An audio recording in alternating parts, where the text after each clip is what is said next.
Orang yang usianya berkah, ibu pernah dengar doa, ya Allah berkahi umurku kan? Bukan ajal. Ajal dengan umur itu beda. Apa artinya ajal? Ya. Nah, waktu kita terbatas. Kita ambil ilmu sahabat saja dengan cepat. Kalau belum tahu, katakan wallahu a'lam. Baik. Apa artinya ajal? Ya. Mau dapat ajal? Pasti. Udah kenceng diralatnya. Pasti. Baik, pasti. Baik. Ajal itu pada mulanya, pada asalnya, itu yang kita sebut dengan usia. Batas kehidupan. Ajal itu batas kehidupan. Jadi usia itu kalau dibawa ke bahasa Qur'annya atau bahkan bahasa Arab standar, itu asalnya namanya ajal. Setiap kita itu kan ada ajalnya, ada batas usianya. Dalilnya coba diambil satu saja, Quran surah ke-7 ayat 34 misal. Ya, Quran surah ke-7 Al-A'raf ayat 34. Walikulli ummatin ajal. Fa idza jaa ajaluhum la yastakhiruna sa'atan wa la yastaqdimun. Setiap umat, bukan satu dua orang saja. Semua yang menjalani kehidupan di bumi itu punya batas usia. Kenapa ditekankan kata ajalnya? Untuk memberi kesan bahwa kehidupan di dunia ini tidak abadi. Penting dicatat itu, Bu, ya.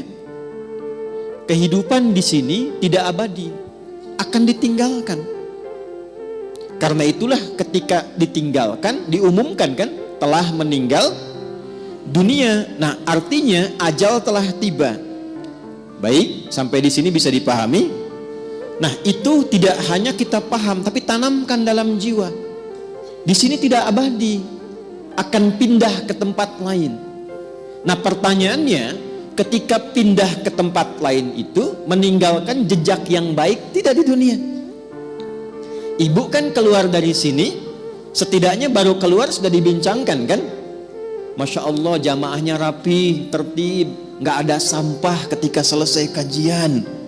Kemudian jamaah-jamaah yang sekarang ngaji tenang, tidak ada yang ngobrol, itu kan? Nah, itu jejak kebaikan yang ditinggalkan. Karena itulah sebelum meninggalkan dunia ini, selain mencari bekal ke tempat baru, kita diberikan bimbingan oleh Allah dan Rasul untuk meninggalkan kenangan-kenangan yang baik, yang kalau diikuti jadi pahala, Bu. Jadi itulah indahnya dalam Islam.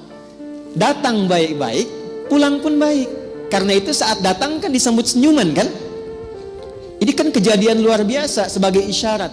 Bayi lahir, bayinya nangis. Kok bisa orang yang menyambut senyum? Ya? Ada nggak ketika bayinya lahir misalnya yang lain, ada yang menertawakan, yang meledek, mencela, rata-rata senyum. Tapi ketika meninggalkan, dibalik. Kita yang tersenyum, orang yang menangis. Kenapa? Karena kita bahagia meninggalkan jejak-jejak kebaikan, dan orang merasakan sedih karena kehilangan kebaikan itu yang dirasakan saat sedang dibersamai oleh orang baik itu. Nah, cara mengisi ajal supaya baik itu yang disebut dengan umur namanya. Jadi umur asalnya bukan usia artinya. Hanya diambil makna umum menjadi usia untuk memberikan kesan kepada kita. Selama menempuh usia itu, isi dengan umur. Contoh begini, ibu kalau ada yang tanya, umurnya berapa? Saya paham rata-rata 17 tahun ke atas. Ya, ada yang atas, ya? Ada yang atas, ada yang memang demikian. Tapi ketika kata umur itu muncul, itu maknanya 3. Nanti kita akan tarik ke kaidah dari Sayyidah Khadijah. 1, al-umur bimakna mengandung arti segala yang bermanfaat. Saya pakai kacamata nggak apa-apa ibu ya. Ya, untuk jelas menulis. Biasanya saya kalau menghadap jamaah ibu-ibu saya lepas kacamata. Ya. walaupun saya sudah berdoa kepada Allah dan sudah menanamkan pada diri saya, hanya istri saya yang paling cantik. Itu sudah doa saya yang paling utama. Ini live nggak? Tenang bun ya, aman insya Allah. Iya. Dan saya memohon kepada Allah demikian, ya Allah, jadikan siapapun yang aku pandang tetap istriku yang paling mulia. Dan jangan pernah tanamkan pada jiwaku keberpalingan dari istriku dan ketertarikan selain apa yang istriku ridhai. Jadi ibu jangan berharap banyak kepada saya. Ya.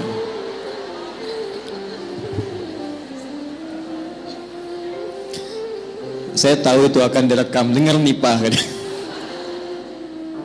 Lihat sini, balik sini. Oke. Sampai mana tadi kita itu umur? Insya Allah ingat. Segala yang bermanfaat. Ya. Baik. Ini saya buka kaidah umumnya dulu untuk menunjukkan kesan di akhir nanti betapa Sayyidah Khadijah memahami ini. Lalu kita tarik kemudian praktek dalam kehidupan beliau, poinnya apa? Itu yang kita simpulkan nanti dan dibawa pulang. Singkatnya, selama hidup, kalau ingin dikenang, punya nilai kebaikan bahkan sampai masuk ke alam kuburnya, tapi nama dan kisahnya tetap harum, maka buatlah dan rencanakan semua aktivitas yang punya nilai manfaat. Melihatlah dengan yang baik saja. Bila yang dilihat tidak bermanfaat, tak harus dilihat. Berbicara yang mengandung manfaat. Bila yang akan disampaikan sekiranya tidak bermanfaat, bahkan cenderung menyakiti, maka abaikan. Sampai ke ujung kaki. Sayyidah Khadijah radhiyallahu ta'ala anha, saat masih ingat kita bahas sebelum beliau menikah dengan Nabi, itu memegang teguh asas yang pertama ini. Tidak pernah bicara kecuali yang bermanfaat. Tidak pernah berkegiatan bahkan dengan kawan-kawannya kecuali yang mengandung manfaat. Bahkan beliau itu punya teman-teman untuk berkumpul, Bu. Punya kalangan berkumpul. Ya seperti para ibu lazimnya sekarang, pasti kan punya teman ya. Di pengajian, bertetangga, kadang-kadang kumpul untuk arisan, kadang-kadang kumpul untuk kegiatan tertentu. Sayyidah Khadijah punya.